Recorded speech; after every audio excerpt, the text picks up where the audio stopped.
હાલો હાલો હાલો હાલો હાલો હાલો બસ ભક્તિ સારા આશ્રમ આપણે દરરોજની જેમ રોજ આપણે થોડો સત્સંગ લેતા હોઈએ છીએ. ક્યારેક મારી હાજરી હોય તો હું સત્સંગ લઉં, ક્યારેક દિલીપરામ બીજા કોઈ અન્ય કોઈ ભક્તો હવે આવી ગયા હોય પણ સત્સંગ વાણી બધા કરે છે. મને બીજલ ભગત આવી ગયા, એ પણ સત્સંગ કરે છે. એના ગામમાં કરતા હોય છે, અહીંયા મને ખબર નથી. સત્સંગ બધાએ કરે છે. આપણે જે 15 ભાઈઓનો આદેશ કર્યો એમાં દ્વારકા બાજુ એમને પણ જામનગર શિવપુરા ઘણા બધા શિષ્યો છે. બધાએ ભાઈઓ પોતપોતાના ઇલાકામાં પ્રેમથી ભાવથી બધા કામ કરી રહ્યા છે. પ્રેમથી તમે કામ કરો તો થાય. બીજાનો પોતાની કાંઈ વડાઈ ન કરતા, હું કાંઈક જાણું છું એ ન કરતા, બીજાને તાર્યા ઉપર જેનો ભારો ને એ કામ કરી શકે કે મારે બીજાને તારવું છે, મને જે વસ્તુ મળી છે બીજાને આપવી છે, બસ એટલું જ આવે. બીજું મને મળેલી છે એ વસ્તુ આપવી છે. આપણે જે ઉપદેશ આપીએ આપણો નથી, આપણને મળેલો છે. એ મળે આપણે બીજાને કરવો, એમાં વેચી તો આપણો વધારે વિકાસ થાય. જેટલો વેપાર વધારે એટલો વિકાસ વધારે.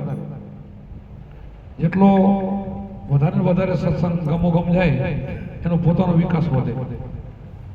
એના માટે બધા જ ભાઈઓ કામ કરે છે.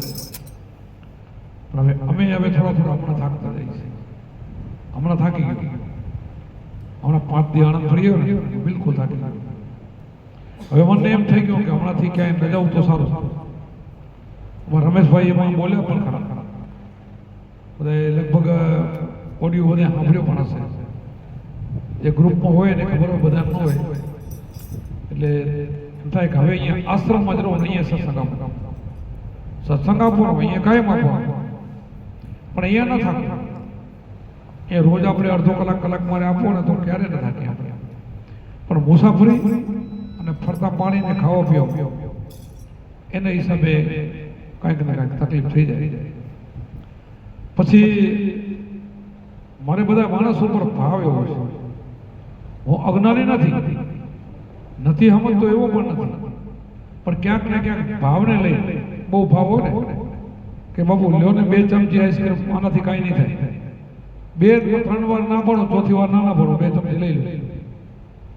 એમ હમણાં 5 દિવસ સત્સંગ કરીને આ જોઈએ ભાદરગઢના દેવોભાઈ દેવજી પટેલ મારા બાજુ ભરે છે. આવો બાબુ કે ઘણા દિવસે ભેગા થયા, ઘરે આવો. ઘરે ગયા એટલે બેન કે કોફી કરી નાખો. ખબર હું ચા નથી પીતો, ખબર બેન. એટલે બેન કોફી કરવા જતા હતા ત્યાં બાજુમાંથી ઓલો રસવાળો નીકળ્યો, શેરડીનો રસવાળો. ઉભો રાખે. એટલે મેં કીધું કાંઈક બીજું કામ હશે. શેરડીનો 2 ગ્લાસ રસના ભરીએ. એટલે એક દેવાભાઈને દીધો ને મને દીધો. બેન કીધું હું કોપા પીસ ને તમારો અવાજ બેસી જાય. બાપુ કાંઈ નહીં થાય, હવાનો ભાગ. 2-3 વાર મેં ના પડી સાથે એનો આગ્રહ થયો ને હું ગ્લાસ પી ગયો. અહીંયાથી અવાજ બેસી ગયો. અહીંયાનો ડીમની માલે ઠીક વરે બોડી ખાંચ્યું. અહીંયા 3 દી એટલે અહીંયા આ ટાણા ઉપર તમારા ઘરમાં આવ્યા હતા તો સત્સંગ થોડોક સારો થયો. આજ વળી પાછું હું કપડગોટો દેખાય એટલે કાલ મને સત્સંગ ન કરાવો જરૂર, પ્રમદી બોલી આવી. આજ આપણે કરી નાખશું. ઠીક છે, તમારો બધાનો ભાવ ને સાનુભાઈને અમારે મીણાબેને વાત આજે કરી માંડી કે બાબુ થોડોક સત્સંગ આપશો ને, કે આપશો. અને મને આમાં ઉમંગ છે, હરખ છે, મને પ્રેમ છે. સત્સંગ આપવામાં હું ક્યારે આનાકાની ન કરું. આપણું જીવન એટલા માટે છે, એ જ કરવાનું આપણે.